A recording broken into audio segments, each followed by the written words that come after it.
Kasih karunia Sang Raja memberkati kalian warga negara kerajaan sorga. Saudara, di dalam Kisah Rasul 8 kamu akan menerima kuasa yang besar.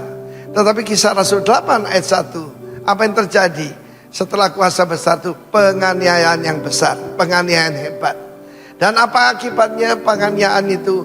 Dan pemimpinnya salah satunya adalah Saul dari Tarsus, yang dengan intervensi Tuhan menjadi Rasul Paulus yang hebat itu. Firman Allah mengatakan mereka semua kecuali rasul-rasul tersebar diasporas, diaspero, seperti benih yang ditabur ke seluruh daerah Yudea dan Samaria. Karena tadi yang cuma di Yerusalem. Rencana Tuhan ragi yang bisa mengembangkan adonan itu tidak ada di satu tempat, tetapi harus sampai 3 sukat, sampai hampir seluruhnya. 3 sukat itu ternyata besar sekali, saudara, adonan yang sangat besar. Dan kita melihat di sini, kalau kita tidak mau diutus baik-baik, yaitu apostelo, maka diadakan ekbalu dengan kekerasan, saudara. Dan apa yang terjadi? Ada seorang anak muda bernama Filipus. Nah, Filipus ini, saudaraku, dia adalah salah satu dari 7 diaken dalam gereja mula-mula di Yerusalem. Apa tugasnya? Tugasnya adalah satu ibadah yang murni dan tak bercacat, yaitu mengurus janda-janda tua, janda-janda miskin, dan bagaimana mereka supaya punya penghasilan, ya. Kalau mereka punya keluarga yang ngurus, tapi yang tidak punya keluarga, maka Stefanus dan Filipus, ke-7 orang ini yang mengurusnya. Kalau orang setia dengan perkara kecil, maka saudaraku, Tuhan percaya perkara yang besar. Mereka sudah penuh Roh Kudus, mereka penuh firman Allah, penuh dengan hikmat. Tetapi kalau cuma ada di Yerusalem, impactnya kurang, dampaknya kurang. Dan sampailah dia ke daerah Samaria. Di daerah Samaria, saudaraku, Yesus pernah diusir untuk masuk Samaria. Dan Yesus berkata, pekerjaan yang lebih besar akan kamu lakukan. Waktu dia sampai di sana, dia memberitakan Injil Yesus Kristus. Dan banyak orang percaya. Dan terutama di sana ada seorang juru tenung bernama Simon. Dan Simon ini saudara bertobat. Dan pada saat itu dia juga mengundang Petrus dan Yohanes. Dan banyak orang yang menjadi percaya, dibaptis dalam Roh Kudus. Dan kuasa Tuhan terus mengembang kemana-mana, saudara. Filipus ini luar biasa, saudaraku. Dan dari situ dia dipimpin Roh Kudus. Barang siapa dipimpin Roh Kudus adalah putra Allah. Amin. Every son of God was led by the Holy Spirit. Dan dia dibawa ke tempat sepi, dan disitulah dia bertemu dengan seorang Sida-Sida. Sida-Sida itu Yunak, orang Kebiri, ya. Dari dia bendahara dari Sri Kandake, ratu dari Ethiopia, dan berarti dia keturunan dari Ham. Ham itu keturunannya ada Mesir, ya. Ada Put, Lut, ada juga saudaraku Sheba dan sebagainya. Dan apa yang terjadi? Inilah pertama keturunan Ham yang menjadi percaya. Dan setelah itu dia diraibkan. Pergi kemana? Bukan kembali Yerusalem, tetapi ke Asdod, saudara. Asdod itu jalur Gaza, saudaraku. So bayangkan, orang Yahudi Kristen ada di jalur Gaza. Tetapi disitulah, saudaraku, Tuhan membangunkan keluarga buat dia. Ada 4 putrinya dan semuanya bernubuat. Apa ukuran seorang hamba Tuhan? Keluarganya. Dan kita lihat seorang yang sederhana, mencintai Tuhan, hidupnya diatur oleh Tuhan, dan dia membuat sejarah. Afrika sekarang banyak orang percaya, dimulai dari satu orang yang mencari Tuhan, saudaraku. Dan pada saat itu dibaptiskan oleh Filipus. Dan kemudian Afrika sekarang, saudaraku, seperti perkataan dari Reinhard Bonnke, one day Africa shall be saved. God bless you. Amen.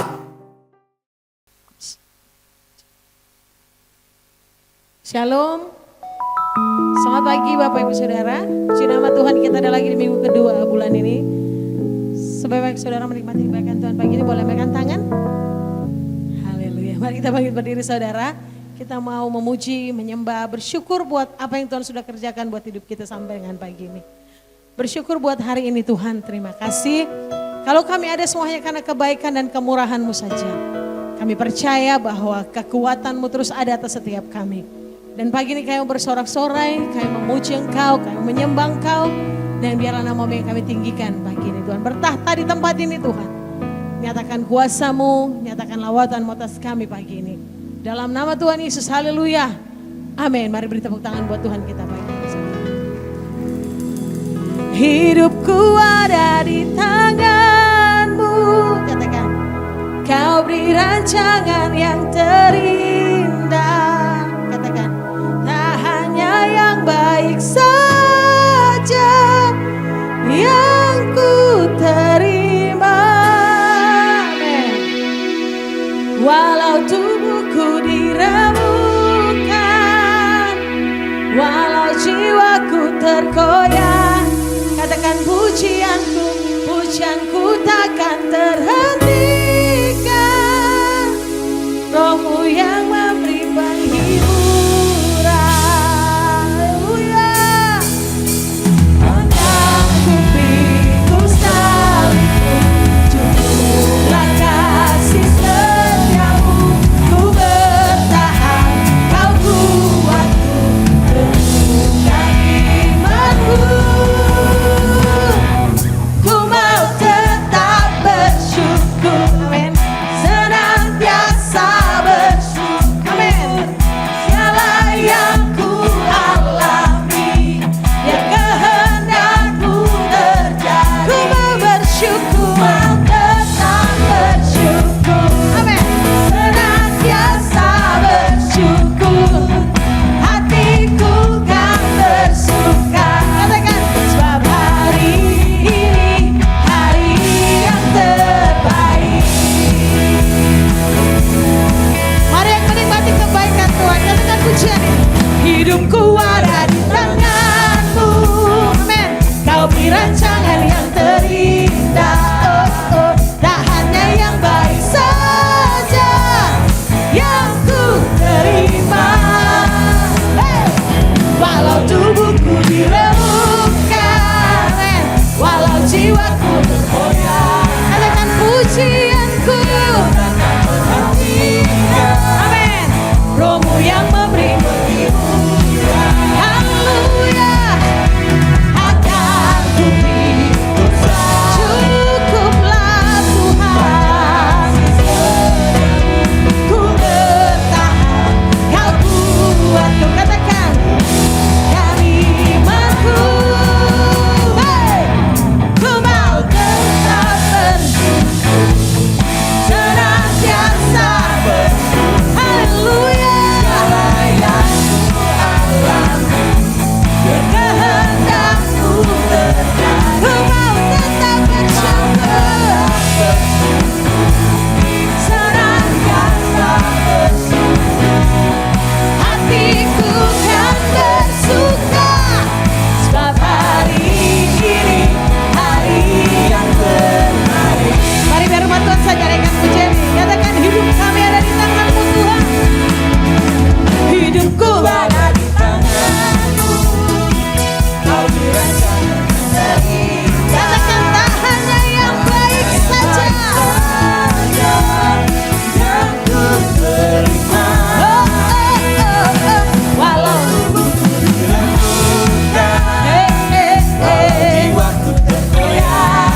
kami satu hal yang kami tahu, Tuhan selalu ada bersama dengan kami. Tuhan selalu melindungi, menyertai, bahkan berjalan bersama dengan kami. Biar hidup kami terus terhubung dengan Engkau Tuhan. Terima kasih buat segala kebaikan-Mu. Terima kasih buat segala cinta-Mu. Terima kasih buat penyertaan bahkan pengorban-Mu atas setiap kami Bapak. Terima kasih Tuhan. Engkau ada bersama kami Bapak. Oh, terima kasih. Dalam segala keadaan, waktu berlimpah maupun kurang, katakan tetap Yesus yang mempesona hatiku. Dia beri damai dan kesempatan baru. Yes, di setiap musim kehidupan, waktu ku kuat maupun lemah, katakan tetap Yesus yang mempesona hatiku. Dia beri dan kesempatan baru sekali. Yeah.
mendengar seruan kami pagi ini Tuhan. Menyenangkanmu, senangkan hatimu, hanya menyenangkanmu, menyenangkanmu. Senangkanmu, hanya itu kerinduanmu.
bagi Dia.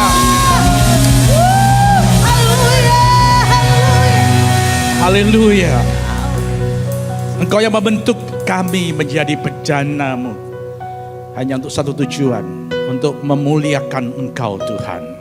Biarlah hidup kami memanifestasikan kerajaan Allah di muka bumi melalui kehidupan setiap kami.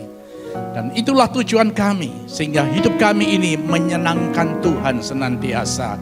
Hidup kami ini menjadi berkat. Hidup kami memberikan manfaat buat orang lain yang ada di sekitar kami. Terima kasih Tuhan, terima kasih. Berbicaralah pada setiap kami pagi hari ini. Kami siap untuk membuka hati. Kami siap untuk merendahkan hati kami di hadapan-Mu. Kami tahu Engkau berkuasa. Engkau mampu mengubah dan sudah mengubahkan kami menjadi baru. Karena itu kami berjalan senantiasa di dalam penyertaan Allah Immanuel beserta dengan kami senantiasa.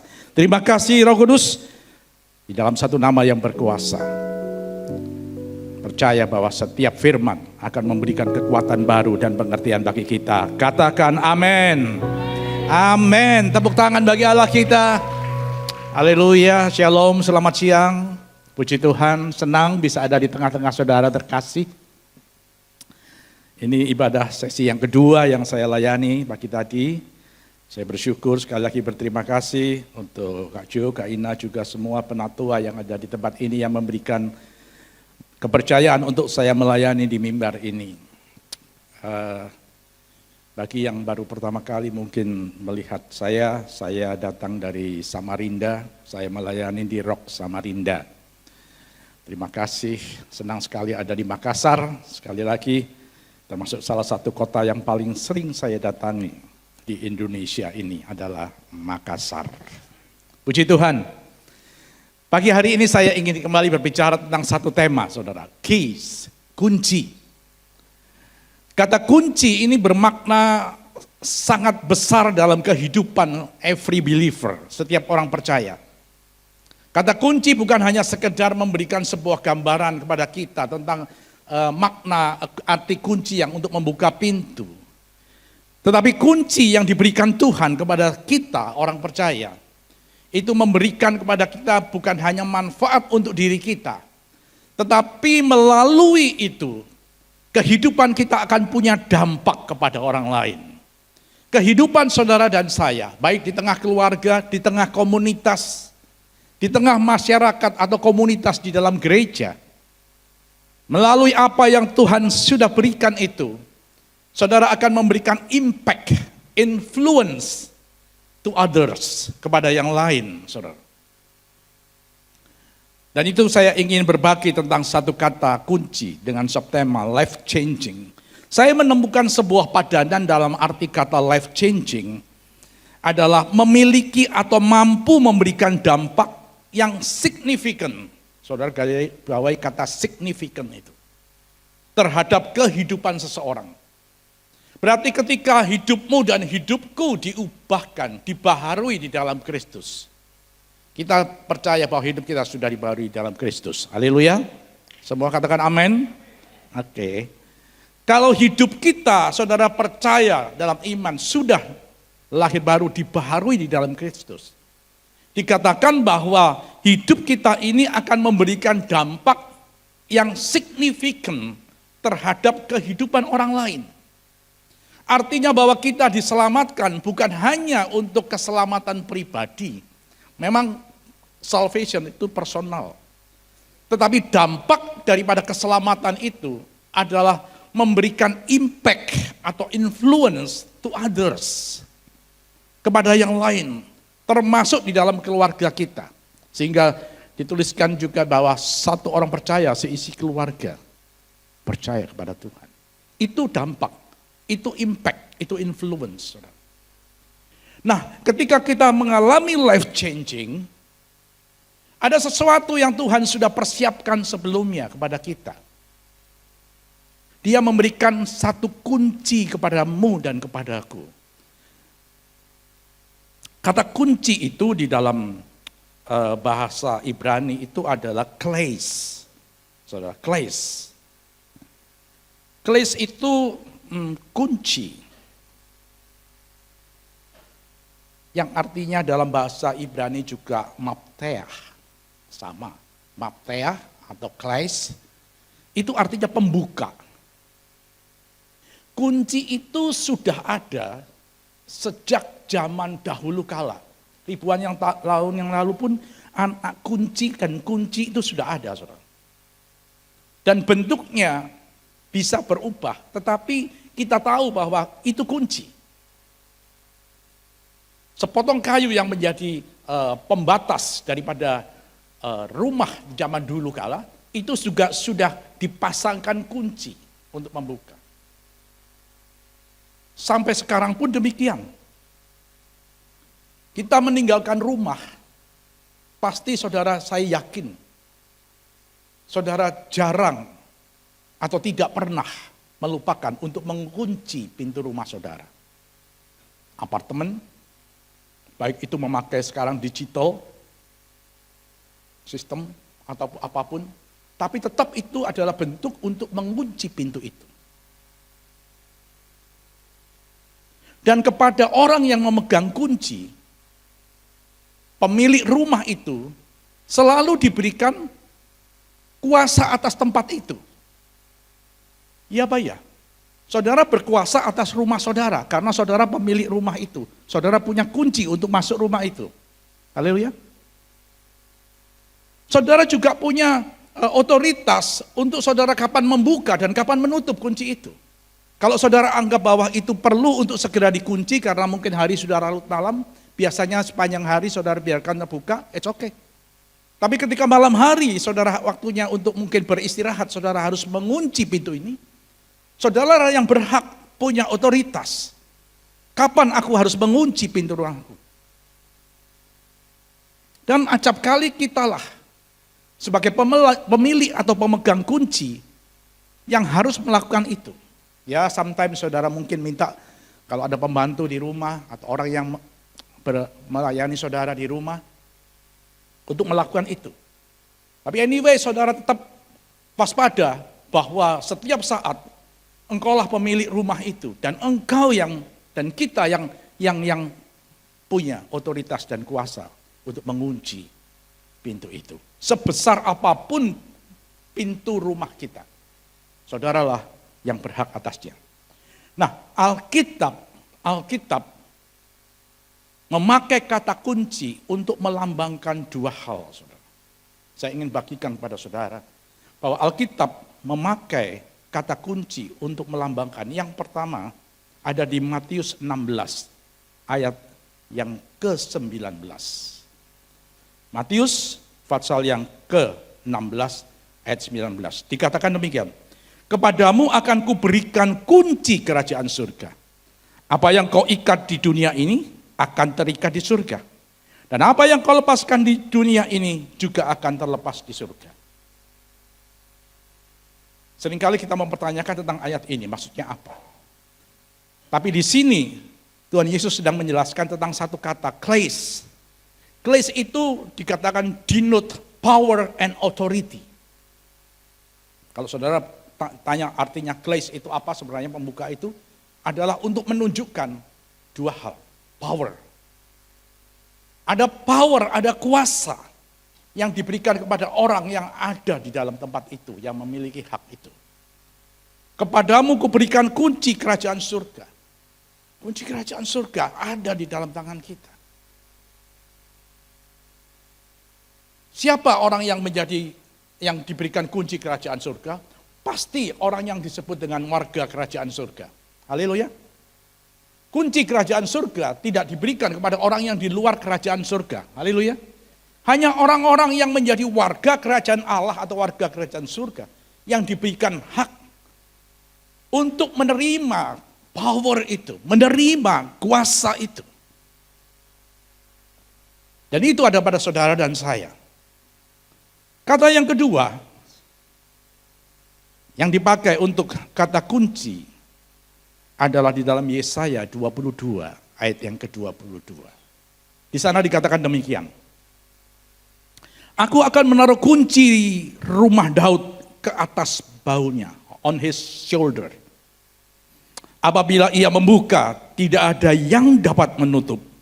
Apabila ia menutup, tidak ada yang dapat membuka. Wow. Saudara, ini amazing, saudara. Ini luar biasa. Kata-kata ini diucapkan untuk seorang yang bernama Eliakim bin Hilkiah, yang dikatakan hamba Tuhan. Melalui Nabi Yesaya, disampaikan kepada Eliakim, bahwa aku akan menaruh kunci rumah Daud ke atas bahunya. Apabila ia membuka, tidak ada yang dapat menutup. Dan ketika ia menutup, tidak ada yang dapat membukanya. Saudara, mari kita lihat. Kata yang dipakai itu, kata ia itu huruf kecil loh, saudara. Seringkali kita mengucapkan kata-kata ini untuk kita menyatakan Tuhan di dalam doa-doa kita. Tuhan, kalau engkau membuka pintu, kalau engkau menutup pintu, tidak ada yang dapat membukanya. Tapi kalau engkau membuka pintu, Tuhan, tidak ada yang dapat menutupnya. Ada yang sering berdoa begitu? Di sini ada ya, di Samarinda mungkin. Tapi saudara pasti dengar, sering ini dinaikkan sebagai bagian daripada doa yang dinaikkan. Tapi kebenaran firman Tuhan mengatakan bahwa firman ini tidak dipersembahkan untuk Tuhan sendiri, saudara. Firman Yesaya 22 ayat 22 ini jelas dituliskan bahwa inilah otoritas yang Allah berikan kepada saudara dan saya. Inilah manfaat yang Tuhan berikan kepada setiap orang percaya.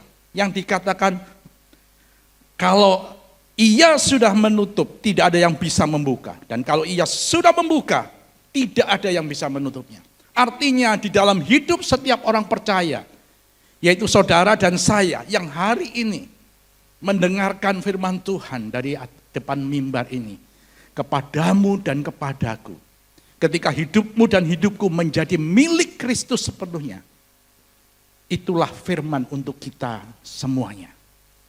Bahwa ketika saudara membuka pintu itu, tidak ada orang lain yang bisa menutupnya. Sebaliknya ketika kita menutup pintu itu, tidak ada orang lain yang bisa membukanya. Yang percaya katakan amin. Ini betul-betul a supernatural authority. Dan ini diberikan kepada setiap orang percaya, yaitu saudara dan saya. Sebuah otoritas yang sangat luar biasa, saudara.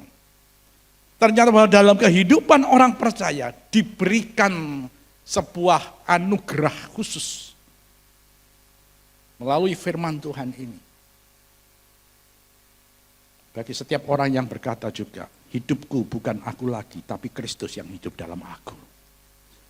Dalam diri kita, Tuhan berikan otoritas seperti ini. Seperti yang dituliskan oleh Nabi Yesaya. Haleluya. Siapa setuju dan berkata amin? Biar ketika saudara meninggalkan tempat ini kita yakin dan percaya. Ada betul-betul kekuatan ilahi yang menyertai kita. Di dalam diri setiap orang percaya. Saudara bukan hanya diberikan kuasa untuk melakukan segala sesuatu, tapi juga otoritas. Seringkali yang terjadi di dalam kehidupan iman percaya kita adalah ketika kita mengalami tekanan demi tekanan, persoalan demi persoalan, dan mungkin penyakit demi penyakit, pencobaan demi pencobaan sedang kita alami, maka ini bisa hilang. Kenapa? Karena mungkin kita sedang diintimidasi oleh si iblis. Siapa kamu? Atau dimanipulasi oleh suara-suara setan. Kamu kan tidak layak. Kamu kan orang berdosa. Buat apa kamu melayani? Belum waktunya kamu melayani. Belum waktunya kamu bersaksi. Belum waktunya kamu berbuat sesuatu. Bereskan dulu dirimu. Padahal pada saat itu, hidup kita sudah diubahkan oleh Tuhan. Seringkali itu yang terjadi ketika kita under pressure. Ketika persoalan itu rasanya lebih berat bebannya di dalam hidup kita dibandingkan mungkin saudara rasakan dengan iman kita. Padahal firman Tuhan mengatakan iman sebesar biji sesawi sekalipun. Ketika engkau percaya dia bisa memindahkan gunung. Di sini ada otoritas saudara. Ada satu divine nature-nya Allah yang bekerja di dalam hidup kita. Bukan dari kata orang, tapi kata Allah sendiri dalam hidup setiap orang percaya. Sehingga Rasul Paulus seringkali berkata, Christ in you, Christ in you, Christ in you. The hope of glory. Kristus di dalam kamu. Itu yang kemudian seolah-olah menjadi hilang ketika kita hidup di dalam sebuah tekanan. Saya tidak tahu tekanan apa yang mungkin bisa terjadi dalam hidup kita. Tapi kehidupan kekristenan selalu bicara tentang sebuah proses kehidupan. Ada proses-proses yang kita harus lalui. Ketika kita percaya menerima Tuhan Yesus sebagai Tuhan dan Juru Selamat. Dan ketika kita menerima Roh Kudus itu, seperti yang dikatakan di dalam kitab Kejadian. Kejadian pasal yang kedua, ayat yang ke-7. Disitulah sebenarnya awal daripada manusia ini diciptakan serupa dan segambar dengan Allah. Ketika itulah Tuhan Allah membentuk manusia itu dari debu tanah dan menghembuskan nafas hidup ke dalam hidungnya. Ke dalam hidungnya. Demikianlah manusia itu menjadi makhluk yang hidup. Menghembuskan nafas. Napah dalam bahasa Ibrani. Empisao dalam bahasa Greka, dalam bahasa Yunani. Sama. Ketika Allah menghembuskan napas, itulah kehidupan. Kehidupan dimulai dengan ciptaan yang paling mulia, yang serupa dan segambar dengan Allah. Kejadian 1, 26-28, pasti saudara sering membaca ini. Dan Alkitab hanya ada 2 kali peristiwa yang mencatat tentang menghembuskan nafas itu. Yang pertama ada di Kejadian 2 ayat yang ke-7 tadi yang barusan kita baca. Dan tahukah saudara, yang terakhir, yang kedua adalah ketika Yesus mau naik ke surga. Ketika Yesus mau naik ke surga, dia berkata kepada murid-muridnya di dalam sebentar, saya kehilangan ayatnya. Yohanes 20 ayat 22. Dalam Injil Yohanes 20 ayat 22. Dan sesudah ia berkata demikian, ia menghembusi mereka dan berkata, terimalah Roh Kudus. Dia menghembusi murid-murid yang ada dekat itu. Dan itu adalah cara Tuhan Yesus untuk menunjukkan bahwa dengan Roh Kudus itu, saudara dan saya sedang dikembalikan menjadi ciptaan manusia seperti sebelum Adam jatuh dalam dosa. Saudara dikembalikan kepada ciptaan Allah yang mula-mula. Seperti di Kejadian 2 ayat 7 itu. Ketika menerima itu, Yesus mengembuskan itu dan mengatakan, terima Roh Kudus. Artinya bahwa bagi setiap orang percaya, bahwa jalan untuk dikembalikan menjadi keserupaan dan kesegambaran dengan Allah itu bukan sebuah bayangan yang sia-sia. Tetapi saudara dan saya sedang bergerak di dalam rencana Allah yang sudah ditetapkan dari semula. Percaya, katakan amin. Itulah tujuannya. Sehingga ketika orang percaya menerima Roh Kudus, dia bukan berjalan dalam kesia-siaan. Saudara sedang tidak berjalan menuju ke neraka. Siapa yang berkata bahwa kita akan melihat neraka? Enggak, neraka itu ada. Tetapi barang siapa orang yang percaya di dalam perjalanannya, dia sedang menerima anugerah yang terbesar yang dari Tuhan.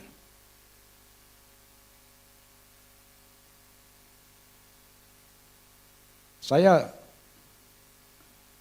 tidak selalu bersetuju dengan setiap kali ada disampaikan message-message yang mengatakan bahwa tentang neraka, tentang dosa, tentang kesalahan, yang sepertinya tujuannya untuk menakut-nakuti. Yang bisa menakut-nakuti orang percaya cuma si iblis. Ya, yang menakut-nakuti orang percaya itu cuma iblis. Tapi bagimu dan bagiku, kita sedang melalui sebuah karpet merah. Saudara. Ini karpetnya ada merahnya juga ya. Nah, haleluya, ini ada merahnya, ini perbatasnya warnanya merah. Saudara sedang berjalan di sebuah karpet merah perjalanan. Inilah the kingdom of heaven on earth. Kerajaan Allah di muka bumi yang dipersiapkan Tuhan melalui kematiannya di atas kayu salib, saudara. Salib itu bukan hanya bicara tentang keselamatan, saudara. Salib itu adalah bicara tentang permulaan kita diselamatkan. Salib itu starting point saja, saudara. Anda sedang masuk di dalam sebuah perjalanan melalui salib. Tanpa salib, kematian Kristus dan kuasa kebangkitannya, we are nothing, saudara. Tapi ketika saudara percaya, itu dikatakan bahwa kita menjadi milik Kristus. Orang yang menjadi milik Kristus, ada roh Kristus di dalamnya. Haleluya. Karena itu buat saudara dan saya yang digelar itu apa? Karpet merah, saudara. Itulah perjalanan kerajaan Allah di muka bumi yang dipersiapkan bagi setiap orang yang percaya kepada Tuhan. Yang setuju berikan tepuk tangan bagi Allah kita. Karena itu jangan mau kita diam atau terpedaya oleh intimidasi, manipulasi, dominasi daripada si iblis. Iblis itu tidak bisa ngapa-ngapain lagi sama kita, dia cuma bisa mengganggu. Mungkin engkau berkata, Pak Pendeta, mungkin aku bisa jatuh. Ya mungkin saja jatuh, tapi percayalah bahwa penyertaan Tuhan itu sempurna. Kejatuhan bukan hanya saudara bantu. Firman Tuhan katakan, kalau engkau jatuh tidak akan sampai tergeletak. Karena tangan Tuhan yang kuat yang akan menenteng kita. Setiap orang bisa mengalami sesuatu. Tapi Tuhan memberikan satu janji. Bahwa dalam tinggal, tenang dan percaya, Tuhan memberikan kekuatan bagi kita. Itu yang berbeda, saudara. Yang Yesaya katakan kepada kita. Yang Tuhan katakan melalui Nabi Yesaya kepada kita. Sesuatu yang berbeda. Bahwa kekuatan memang kita tahu kekuatan kita. Sometimes kita bisa jatuh, sometimes bisa kalah. Kadang-kadang kita bisa katakanlah hampir give up. Tapi itu bukan cara penyelesaiannya. Karena kita percaya bahwa roh yang di dalam kita lebih besar dari semua roh yang ada. Disitulah Tuhan akan menyatakan kemuliaannya. Melalui apa? Melalui proses yang sedang kita lalui. Melalui peristiwa yang sedang saudara dalami dan alami. Baik itu di rumah tangga keluarga saudara. Mungkin di dalam ministry yang Tuhan percayakan. Kadang-kadang kita mengalami hal-hal yang sulit sekali. Tapi saya tetap percaya sampai hari ini. Power and authority. Kunci itu sudah diberikan kepada setiap orang yang percaya. Dan kalau kita masuk di dalamnya, saya percaya kita akan melewati banyak hal. Tapi Immanuel, Tuhan tetap beserta dengan kita. Haleluya, saudaraku, haleluya, haleluya. Nah,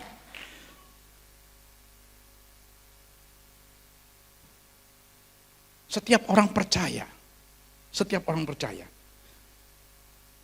diberikan sebuah kewenangan itu. Bahkan kadang-kadang pintunya besar, saudara. Pintunya jauh lebih besar. Tapi anak kunci yang saudara bawa satu, cuman kecil.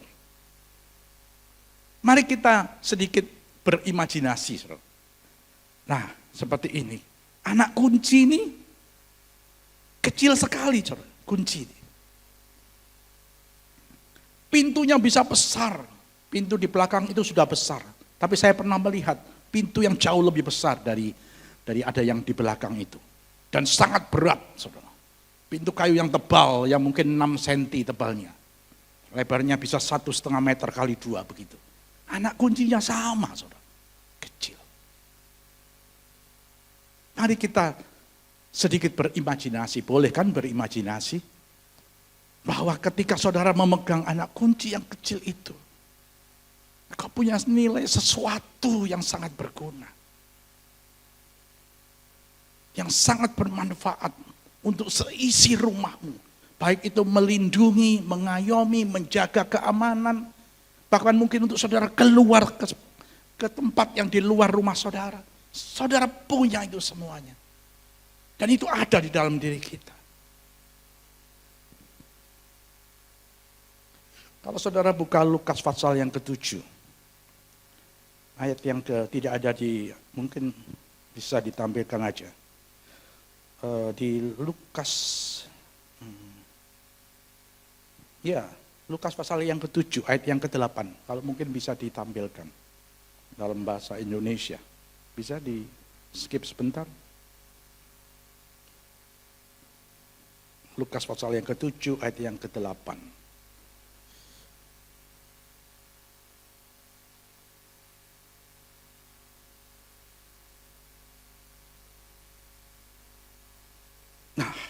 Haleluya.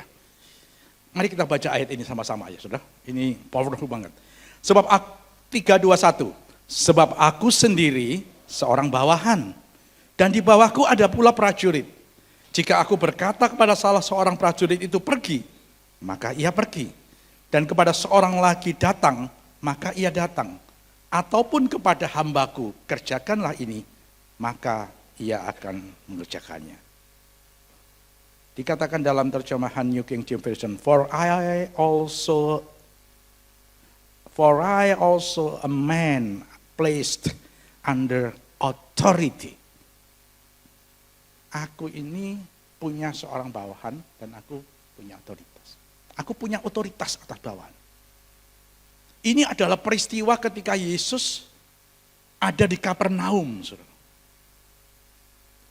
Yesus sebagai pribadi datang, diminta oleh para penatua gereja untuk ke rumah perwira ini. Ketika dia menyetujui untuk berangkat, karena ada hambanya yang sedang sakit keras, perwira itu mengutus sahabatnya yang lain untuk menemui Yesus. Dia berkata, aku tidak layak menerimamu di rumahku. Seperti ketika aku yang memiliki para bawahan, ketika aku berkata pergi, bawahanku akan pergi. Ketika aku berkata datang, bawahanku akan datang. Perwira ini sedang menunjukkan bahwa di dalam hierarki kemiliterannya, karena dia seorang perwira, ada otoritas. Dan dia mengaplikan otoritas ini untuk disematkan kepada sebuah pengakuan tentang siapa Yesus yang mau datang ke rumahnya. Ini adalah peristiwa yang Yesus tidak pernah lakukan. Biasanya kalau dia datang untuk menyembuhkan seseorang, dia pasti akan selalu mendekati orang tersebut. Kemudian dia tumpang tangan mendoakan. Tapi peristiwa yang menunjukkan otoritasnya Tuhan Yesus, ini ada di Lukas pasal yang ke-7. This is the first time. Ini kali yang pertama. Sehingga Yesus berkata, iman yang sebesar ini belum pernah aku jumpai di antara orang Israel.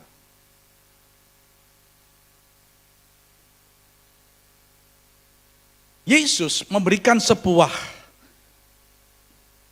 contoh bagaimana seseorang perwira itu mengakui otoritasnya. Dan ketika kemudian hambanya ini kembali, sahabatnya kembali, pulanglah. Maka didapatinya, hambanya sudah sembuh. Kadang-kadang Tuhan tidak perlu menjamah seseorang. Kuasa bekerja melalui otoritas yang ada di dalam hidup kita. Saya tidak mengatakan bahwa perlu seorang hamba Tuhan untuk menumpangi saudara ketika saudara sakit. It's okay, itu baik. Tapi saya ingin memberikan sebuah understanding pagi hari ini. Bahwa di dalam diri setiap orang percaya ada otoritas yang sama. Yang saudara percaya dan miliki sama dengan yang saya miliki. Sama dengan yang Pak Robert miliki. Sama dengan yang Pak Henge atau Pak Charles miliki. The same authority in you and in me. Haleluya. Kalau saudara percaya itu, apapun yang sedang saudara alami, saudara akan tahu bahwa kuasanya itu bekerja jauh lebih besar dan jauh lebih luar biasa daripada apa yang saudara dapat bayangkan dan pikirkan. That's miracle. Itulah mujizat yang sedang terjadi. Ada lagi di Lukas pasal yang ke-8. Lukas pasal yang ke-8. Saya mau tunjukkan satu lagi ayat. Tidak ada di sini. Lukas pasal yang ke-8, ayat yang ke-46. 46 orang 47. 46 aja dulu. Ya. Mari kita baca ayat ini bersama-sama.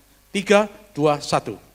Tetapi Yesus berkata, ada seorang yang menjamah aku, sebab aku merasa ada kuasa yang keluar dari diriku.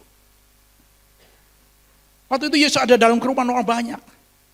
Ada seorang perempuan yang meleleh perdarahan darah. Dan perempuan ini ingin menjamah kelincuba Yesus. Dia berkata, niscaya aku sembuh. Muridnya berkata, siapa Tuhan? Orang banyak berdesak-desakan seperti ini. Banyak yang menjamah atau yang bisa senggol kanan, senggol kiri kepada Tuhan. Itu yang terjadi. Tapi Yesus tetap berkata, aku merasa ada kuasa yang keluar dari dalam diriku. Kata kuasa ini, dalam terjemahan bahasa Inggris dikatakan power.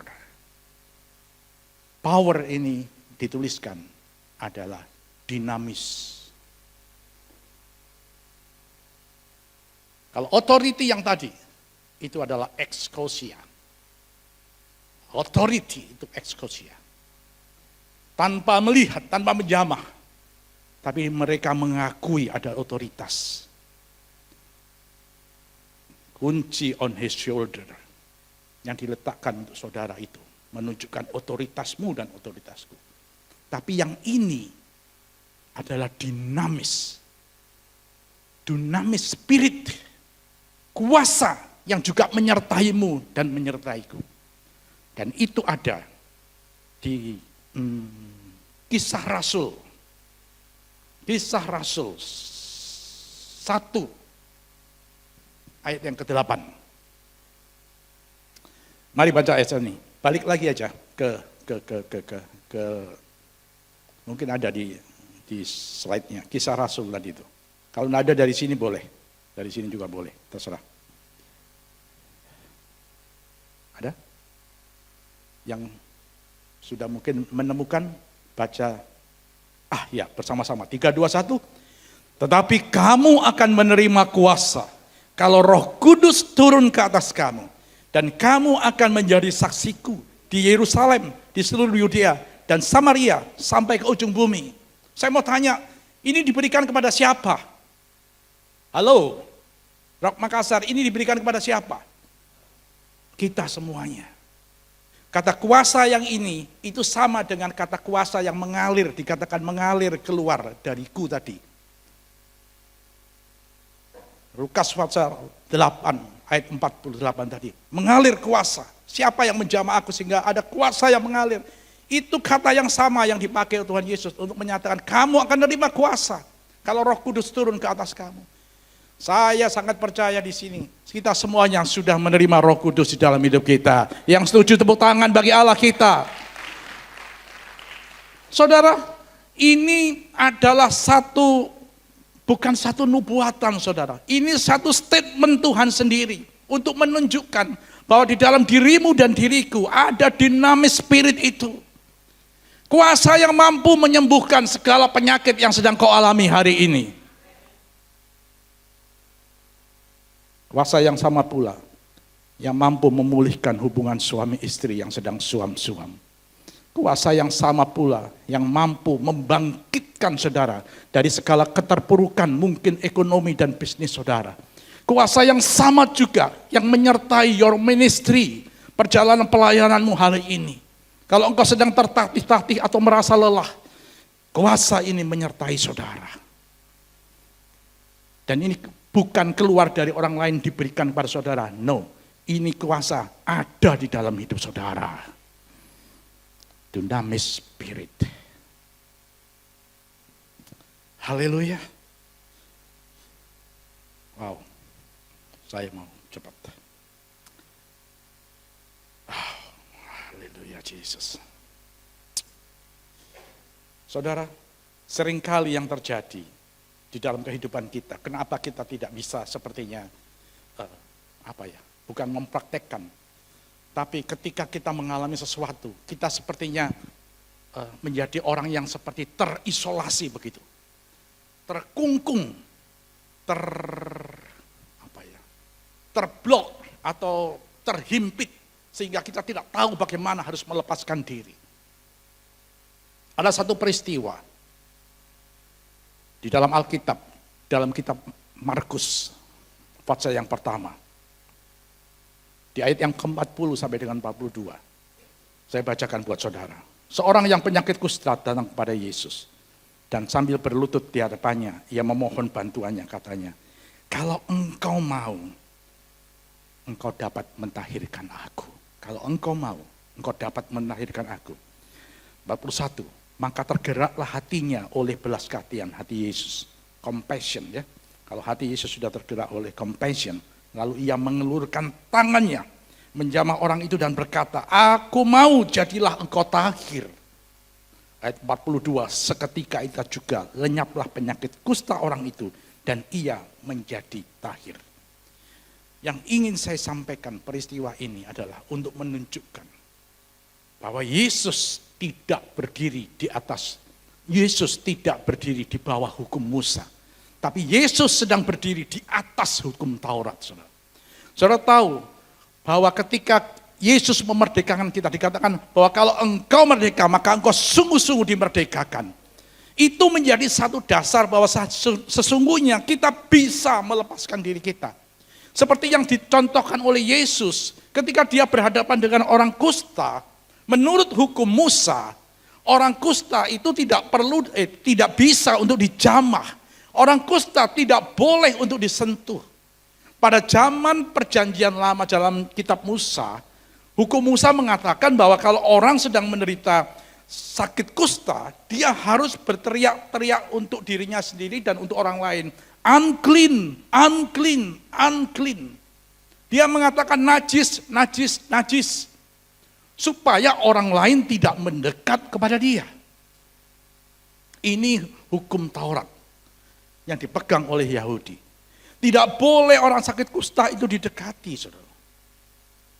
Tapi Yesus sudah menyobek tirai itu. Dan dia masuk di atas, berdiri di atas hukum Musa. Dia jamah orang itu. Orang kusta itu dia jamah. Firman Tuhan katakan, sekalipun don't touch the unclean, hukum Musa. Tapi Yesus touch orang sakit lepra itu, dia jamah. Dan mereka disembuhkan. All of them were healed. Saudara, itu yang dilakukan Tuhan Yesus. Berarti bahwa sebenarnya kita, saudara dan saya, tidak lagi hidup untuk dikarantina. Kita tidak hidup untuk kita di-isolated. kita ini bisa keluar dengan power and authority. Kita bisa menyatakan kemuliaan Allah untuk orang di sekitar kita. Melalui kehidupan yang saudara alami. Melewati peristiwa-peristiwa. Yesus tidak pernah memanggil orang percaya. Dan untuk memasuki tempat yang namanya isolasi atau karantina itu. Tetapi dia memberikan kuasa dan otoritas itu untuk setiap orang percaya yang sudah menjadi miliknya. Untuk menyatakan kemuliaan Allah. Haleluya. Saya akan tutup dengan sebuah kesaksian, saudara.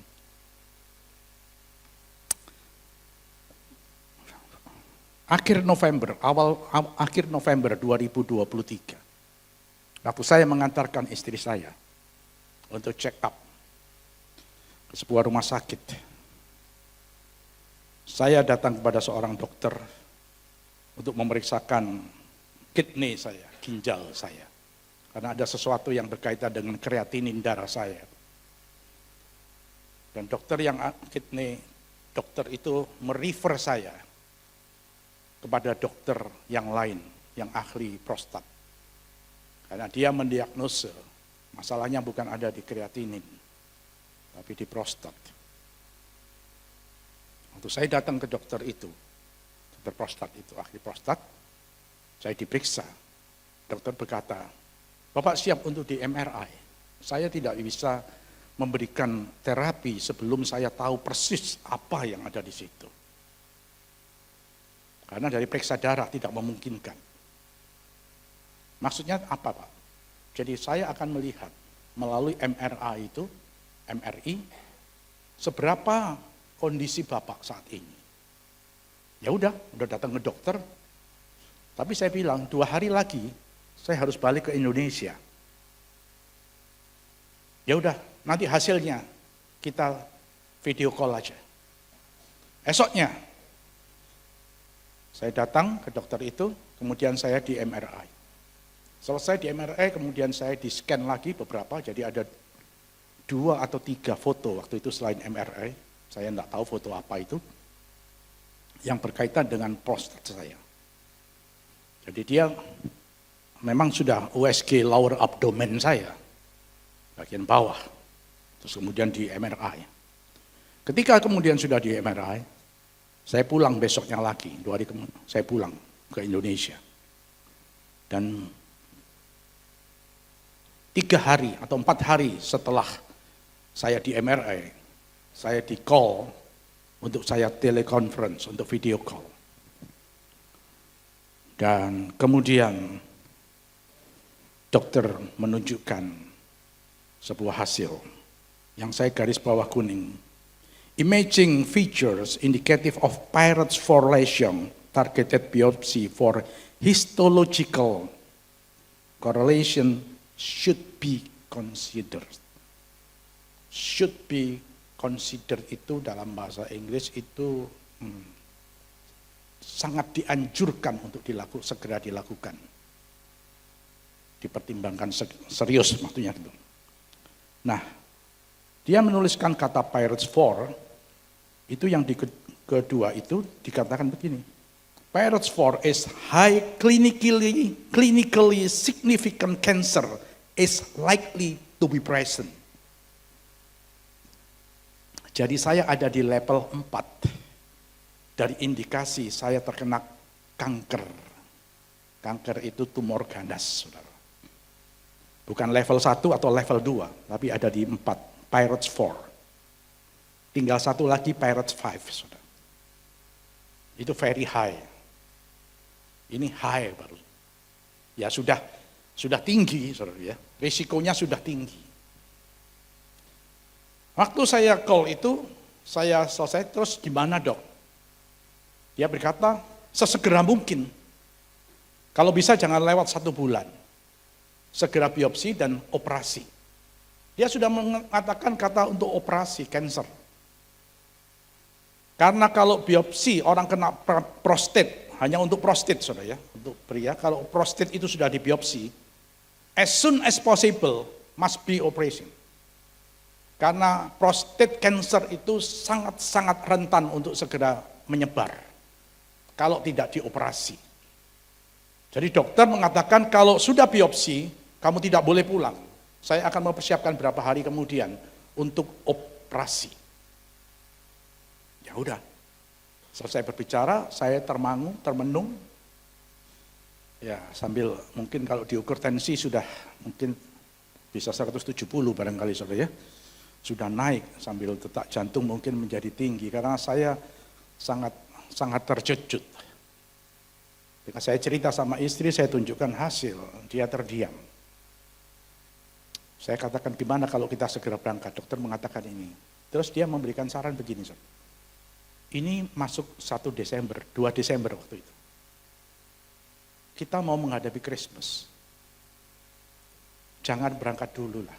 Selesaikan supaya anak-anak tidak gelisah. Maksudnya anak-anak di gereja tidak cemas, tidak bingung. Karena sesuatu yang banyak sekali, ada Christmas celebration, ada Christmas Eve, ada New Year Eve, ada ibadah-ibadah lagi.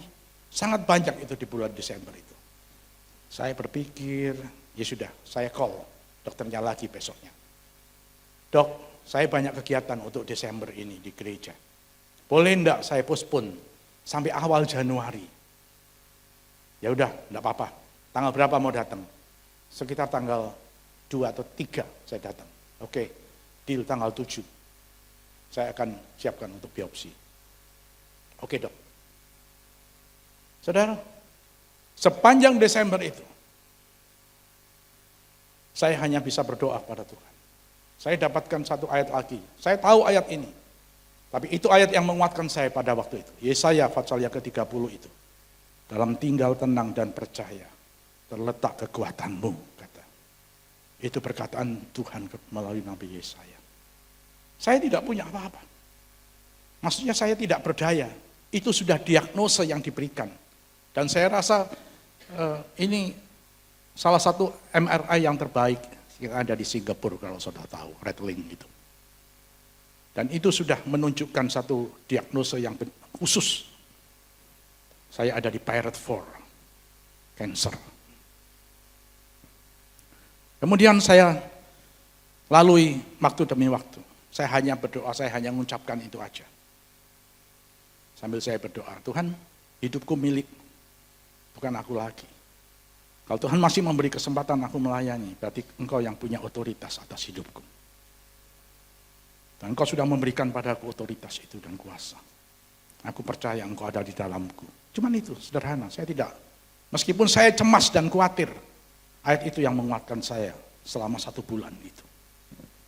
Saya hanya tinggal tenang, saya hanya percaya kepada Tuhan. Januari, tanggal 2 saya balik ke Surabaya, tanggal 2. Saya balik ke Surabaya. Di perjalanan di samping saya ada orang sakit batuk keras. Saya udah pakai masker. Saya setiap naik pesawat selalu pakai masker. Di samping saya batuk, enggak pakai masker. Saya mau pindah, ini penuh di belakang. Saya juga sungkan minta mau pindah ke belakang sekali. Ya udah saya diam. Pakai masker, saudara. Pulang di rumah, rencana berangkat tanggal 5, tanggal 4, saya periksa, positif COVID, saudara. Saya kena COVID. Tanggal 7 saya harus dibiopsi, tanggal 4 saya kena COVID. Nggak bisa berangkat, saya call. Saya kena COVID dok, minta ditunda, 1 minggu. Oke, tanggal 14. 5 hari kemudian saya sehat, saya berangkat ke Singapura. Waktu saya ketemu dokternya, dokter memeriksa kondisi saya, Anda belum siap untuk dibiopsi dan operasi. Rest dulu 1 minggu di sini. Akhirnya tanggal berapa itu? 19 atau 21, saya lupa, antara tanggal itu. Saya tinggal di sana 1 minggu. Saya melayani di Rock Singapura juga. Saya berkhotbah di sana. Persis hari Minggu sebelum hari Rebo saya dibiopsi. Saya berbicara di sana. Dan selesai saya berbicara, saya selesai mendoakan mereka. Seseorang menghampiri saya, Bapak sakit apa? Mau dibiopsi untuk apa? Dalam hati keadaan cemas saya ditanya, saya ngomong, saya cerita. Saudara tahu, Bapak yang sedang bertanya kepada saya ini, tanggalnya sama, dokternya sama, penyakitnya sama, rumah sakit dia dibiopsi pun sama. Saudara. Jadi sambil dia cerita, saya itu sampai menggong. Yang beda itu hanya jamnya dia dibiopsi. Dia jam 10, saya jam 11 siang. Saya tahu Tuhan sedang menyatakan sesuatu melalui Bapak ini kepada saya. Untuk apa? Memberi kekuatan dan kepercayaan kepada saya. Bahwa ada juga yang sedang mengalami sesuatu. Saudara, hari itu saya dibiopsi. Hari Rabu saya dibiopsi. Saya datang ke rumah sakit itu. Bapak itu sudah di sana. Dia masuk dulu, saya menyusul 1 jam kemudian dibiopsi. Dan saya harus menunggu lagi 3 hari untuk semua hasil itu keluar, saudara. Dan ketika 3 hari kemudian, kalau tidak salah hari Jumat atau Sabtu, 2 atau 3 hari, saya datang ke dokter itu. Saudara, selama masa penanti itu, saudara tahu orang seperti mau divonis diketok palu sama hakim. Mungkin tidur tak nyenyak, makan tak enak, saudaraku. Sudah tidak bisa merasakan lagi. Saya tahu itu saya sedang menanti sebuah vonis dari hakim. Saya tetap percaya Tuhan itu mencipta saya. Waktu saya datang ke dokter, dokter memberikan sebuah surat kepada saya. Itu ada di lembar yang ketiga. Hasil dari itu. Dokternya menatap saya tajam sambil menunjukkan, ini hasilnya Bapak. Saudara tahu apa yang ditulis? Dari atas sampai ke bawah. Hanya benin, benin, benin, benin, benin. Artinya tidak ada tumor ganas. Semua yang ada di saya itu jinak semua dalam nama Tuhan Yesus. Dalam waktu 1 bulan lebih, segala sesuatu bisa diubahkan oleh Roh Kudus. Saya, dokternya menatap saya itu mungkin setengah tidak percaya, tapi dia melihat hasil. Mungkin kalau saya boleh bilang sebenarnya dia speechless, tidak tahu mesti ngomong apa. Dia sudah mempersiapkan bahwa setelah itu saya harus segera dioperasi. Ruang operasinya sudah disiapkan. Tapi saya tidak jadi memasuki ruang operasi. Kenapa? Saya punya Allah yang besar. Allahku Allah yang besar, yang hidup di dalamku, yang memberikan padaku kuasa dan otoritas atas semua masalah yang terjadi di muka bumi ini. Itu juga yang diberikan yang sama kepada saudara dan saya. Saudara, mujizat itu bukan terjadi karena sesuatu yang kebetulan, tapi karena kuasa dan otoritas iman kita bekerja. Pada saat kita membutuhkan, kita tahu satu hal, dia hidup di dalamku dan aku di dalam dia. Itu yang membuat kita kuat, itu yang membuat kita dipulihkan, itu yang membuat mujizat terjadi dalam hidup kita. Pagi hari ini, saudara, saya hampir selesai. Tapi biarlah firman ini memberikan encourage saudara. Dalam diri setiap orang percaya, sekali lagi, jangan percaya dengan intimidasi, manipulasi, dominasi daripada suara si iblis. Dia hanya bisa menipu kita. Dia hanya bisa membuat kita seperti orang menjadi orang yang lemah. Dia hanya bisa membuat kita seperti yang kita harus jatuh. Tetapi dia tidak bisa ngapa-ngapain dengan hidup kita. Selama kita percaya, kuasanya bekerja atas kita. Otoritasnya bekerja atas kita. Dan karena itu, biarlah saudara bangkit. Saudara percaya, tetap tenang dalam segala situasi. Apapun yang dokter katakan, apapun penyakit yang ditimpakan, yang sedang saudara alami hari ini. Ada tetap roh yang lebih besar yang hidup di dalam kita, yang mampu untuk menyembuhkan saudara. Katakan amin yang percaya. Haleluya. Saya hampir selesai, mari kita bangkit berdiri bersama-sama. Saya ingin mengajak saudara memuji, menyembah Tuhan sejenak. Masih ada waktu? Boleh? Boleh ya. Saya ingin mengajak saudara menyembah Tuhan. Saya tidak bisa mengeluh. Saya tidak bisa membantah. Saya tidak bisa ngomel sama Tuhan ketika saya sedang alami tekanan yang seperti itu. Sekalipun saya tahu bahwa ada ministry yang Tuhan percayakan di Samarinda. Tapi saya percaya sepenuhnya kepada otoritas kuasa Allah. bahwa hidupku bukan aku lagi, tapi Kristus yang hidup dalamku. Seberapa hebat tekanan, seberapa hebat masalah, seberapa hebat persoalan yang sedang aku alami, aku tetap tahu dia tetap hidup di dalamku. Dan Yesus tidak pernah meninggalkan aku. Sekalipun kadang-kadang saya lemah, saya alami penyakit. Saudara, bukan satu kali saya alami hal seperti ini. Boleh mainkan organnya? 12 tahun yang lalu, dokter mendiagnosa saya. Kedua mata saya ini glaukoma, saudara. Dan sampai hari ini, kedua mata saya ini, dua-duanya tetap glaukoma. Saudara yang mengerti kata glaukoma, pasti tahu bahwa itu adalah penyakit mata yang tidak ada obatnya. Tidak bisa disembuhkan.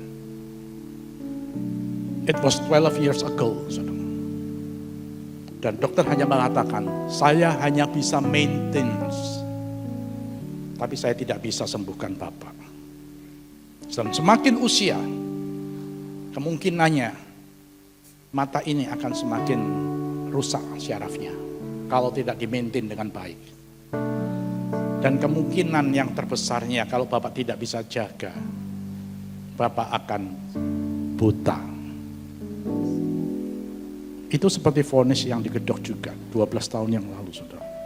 2012. Tapi tahukah saudara? Saya tahu siapa yang menciptakan hidup saya. I know who I am.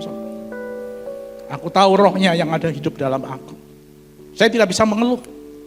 Saya terima. Bulan Juni kemarin, setelah saya pasti check up, at least tahun 2 kali saya harus men-check upkan mata saya. Dokter mengatakan hasilnya, mata Bapak, keduanya tetap sama seperti 12 tahun yang lalu, Pak. Tepuk tangan bagi Allah kita, saudara. Saya menjadi lebih tua 12 tahun usia saya dibandingkan dulu.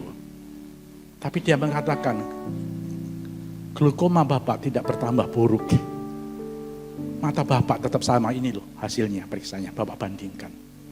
Tetap ada yang rusak syarafnya. Tapi tetap yang Bapak lihat hari ini tetap sama seperti 12 tahun yang lalu. Itu bukan kekuatan saya. Saya tahu pasti, exactly I know because of Him. Karena Tuhan yang saya sembah sama dengan yang saudara sembah. Kalau di sini ada yang pernah mengalami penyakit yang sama yang berat. Mungkin saudara pernah alami cancer. Saya tahu mungkin ada yang pernah mengalami cancer. Dan dengan cara yang ajaib, Tuhan memulihkan dan menyembuhkan saudara. Saya tahu itu karena tugas dan tanggung jawabmu terhadap Tuhan belum selesai, saudara. Aku tahu ada tugas dan tanggung jawab yang belum selesai dalam hidupku, yang aku harus selesaikan, melayani Dia. Apakah cukup dengan gangguan itu? Iblis selalu mencoba mengintimidasi saya, memanipulasi, bahkan kalau bisa mendominasi hidup saya. Aku harus ceritakan, 7 tahun yang lalu, dokter menvonis tulang belakang saya ini, dua-duanya, saudara, panggul belakang ini. Dokter menyatakan nerve damages, syarafnya rusak dua-duanya. 3 profesor dokter di Singapura mengatakan must be operation soon, harus dioperasi sungguh, sebab kalau enggak Bapak akan lumpuh naik kursi roda. Saudara, bayangkan, saya tanya, risikonya apa kalau saya dioperasi? Ada risikonya? Pasti ada. Berapa persen saya sembuh? Sembuh 50%, 50% lumpuh. Oh, kemungkinan sembuh dan lumpuh sama, saudara, 1:1. Saya datang pada dokter yang ketiga, yang kebetulan berasal dari Indonesia. Dan dia sudah melihat semua foto-fotonya. Dia berkata, kalau saya lihat semua foto Bapak memang harus segera operasi ini. Karena bukan hanya di MRI, saudara. Saya di kayak apa itu dia, enggak tahu, di laser atau apa di sini semua sampai detail sekali. Dan memang rusak. Saya ditanya, Bapak kalau jalan bagaimana? Saya jalan pagi 1 jam, kadang-kadang 2 jam, bisa jalan. Ya kadang-kadang 6 kesemutan, tapi hilang, terus bisa jalan. Bapak berhenti? Enggak. Apalagi olahraganya? Saya sepeda. Saya naik sepeda, cycling, road bike. Berapa jauh? Ya kadang-kadang 50 kilo, 60 kilo, kadang-kadang 70 kilo. Waktu pandemi saya sepedaan sampai sejauh itu. Saudara. Dokter berkata, kalau Bapak sudah merasa sakit, datang sama saya. Selama Bapak bisa berjalan, Bapak tidak usah dioperasi. Dan saudara, sampai hari ini 7 tahun kemudian, saya tetap berdiri di depan saudara. Bagi hormat kemuliaan nama Tuhan. Iblis boleh menyerang, mengintimidasi, memanipulasi kita. Tapi rohnya lebih besar dari semua roh yang ada dalam dunia ini. Jangan mau ditipu daya, jangan mau diperdaya, saudara. Ada sebuah kekuatan ilahi yang jauh lebih besar yang ada di dalam dirimu dan diriku. Itulah kuasa yang menyertai kita semuanya. Itulah Kristus yang hidup dan ada di dalam hidupmu dan hidupku. Jangan mau kalah dan tertunduk. Sekalipun kita jatuh, jangan, tidak akan sampai tergeletak. Ada tangan Tuhan yang kuat yang selalu akan menenteng kita. Katakan amin. Mari kita datang kepada Tuhan.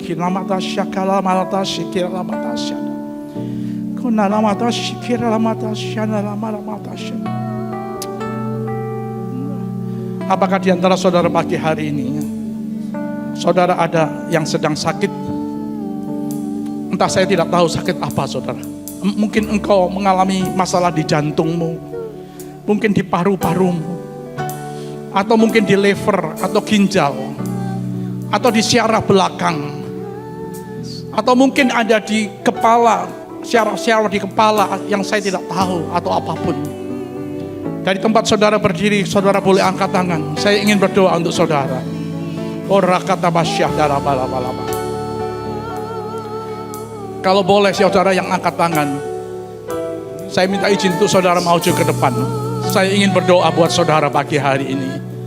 Rohnya, Roh Kudus yang ada di tengah-tengah kita. Percaya, bukan karena saya tumpang tangan, tapi saya ingin saudara menyatakan bahwa di dalam hidupmu dan hidupku ada kuasa yang sama yang bekerja. Apapun yang saudara sedang alami saat ini, biar Dia yang bekerja, Dia yang melakukan perbuatan-perbuatan ajaib. Biarlah dibangkitkan dalam dirimu ada kuasa. Kita mata syakala mata syakala malu. Orang mata syakala malu. Silakan naikkan pujian. Kita mata syakala malu. Kuasa-Mu terlebih besar, Tuhanku terlebih besar, tak pernah terlambat janji-Mu ya Tuhan, penolong hidupku. Kuasa-Mu saja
Terima kasih untuk kebenaran firman Tuhan.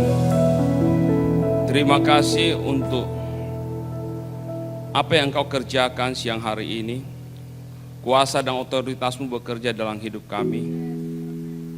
Dan kami percaya setiap saudara kami hari ini yang datang kepada Engkau telah dijamah oleh Tuhan. Mereka memperoleh kesembuhan dan pemulihan. Apa yang rusak digantikan baru, tercipta yang baru dalam nama Yesus. Pemulihan terjadi dan kuasa-Mu dinyatakan dalam hidup mereka. Dan semua kami Tuhan yang hadir di tempat ini, yang memiliki persoalan-persoalan dalam kesehatan, dalam hal apa saja, kami percaya otoritas dan kuasa sebagai warga kerajaan itu telah kami miliki. Kami tidak mau diintimidasi oleh kuasa-kuasa kegelapan. Kami tidak mau diintimidasi oleh pikiran-pikiran yang bukan daripada Kristus. Terima kasih Tuhan Yesus, memberkati hamba-Mu, Pastor Bohang, memberkati rumah tangganya, memberkati pelayanan jemaat yang digembalakan di Samarinda Tuhan. Terima kasih Bapa di sorga, terpujilah nama-Mu di dalam nama Yesus Kristus. Amin. Kita akan mendengarkan rock news, kemudian mungkin doa ya, persembahan. Silakan yang bertugas.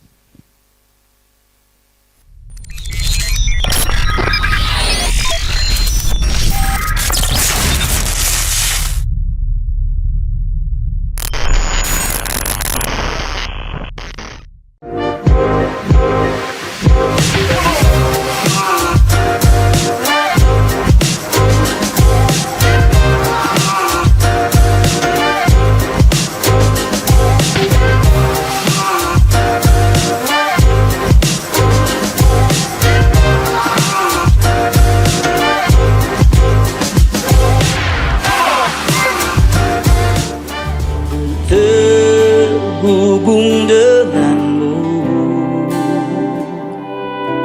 selalu melekat di hatimu. Firman-Mu itulah dasar hidupku yang berdaulat atasku.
Shalom Bapak Ibu sekalian.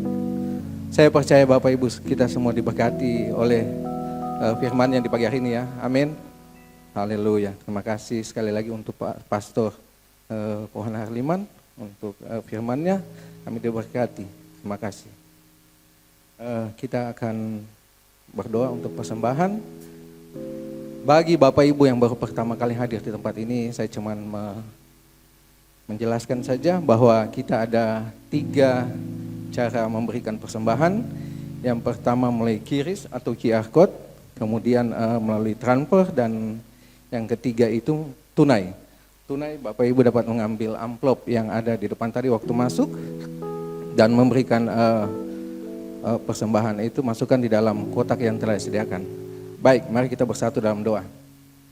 Bapa, kami bersyukur Tuhan untuk siang hari ini Tuhan, kami telah berfellowship, kami telah memuji meninggikan Engkau Tuhan, dan kami mendengarkan firman-Mu. Biar firman-Mu boleh termeterai dalam hati dan pikiran kami, untuk kami dipimpin oleh Roh Kudus untuk mengerjakan kebenaran-kebenaran Tuhan di dalam kehidupan kami Bapa. Terima kasih Tuhan Yesus. Saat ini Bapa, kami juga datang, kami memberikan persembahan Tuhan sebagai tanda ucapan syukur kami Tuhan, karena Engkau yang telah memberkati kehidupan kami. Berkati tangan-tangan yang telah memberi Tuhan, biarlah semakin hari Tuhan Engkau yang memberkati Tuhan akan kehidupan mereka Tuhan. Terima kasih Bapa, ini syukur kami. Dalam nama Tuhan Yesus Kristus kami berucap syukur, haleluya, amin.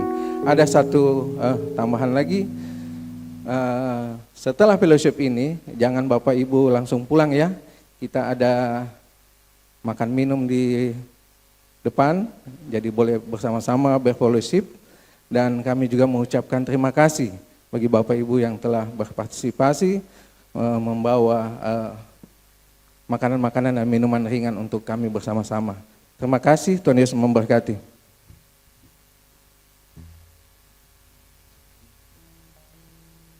Puji nama Tuhan, saya percaya kita diberkati bagi ini saudara, amin.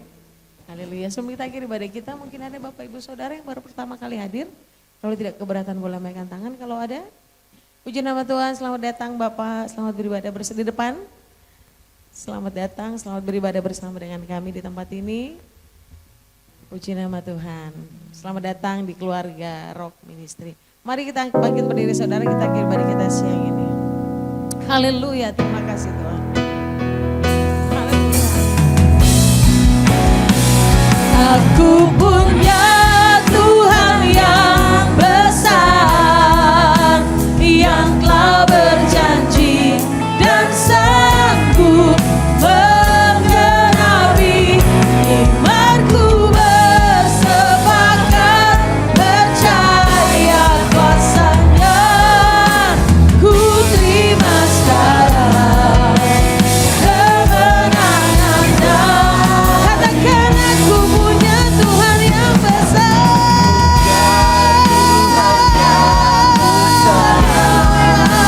yang telah berjanji dan sanggup menggenapi. Imanku bersepakat percaya kuasa-Nya. Amin, amin Tuhan. Dengan segenap hatimu katakan, aku punya Tuhan yang besar. Aku punya Tuhan yang besar, yang telah berjanji dan sanggup menggenapi. Imanku bersepakat percaya kuasa-Nya. Ku Terima sekarang kemenangan darimu. Bersepakat percaya kuasa-Nya. Ku terima sekarang kemenangan darimu. Percaya kuasa-Nya. Ku terima sekarang kemenangan darimu.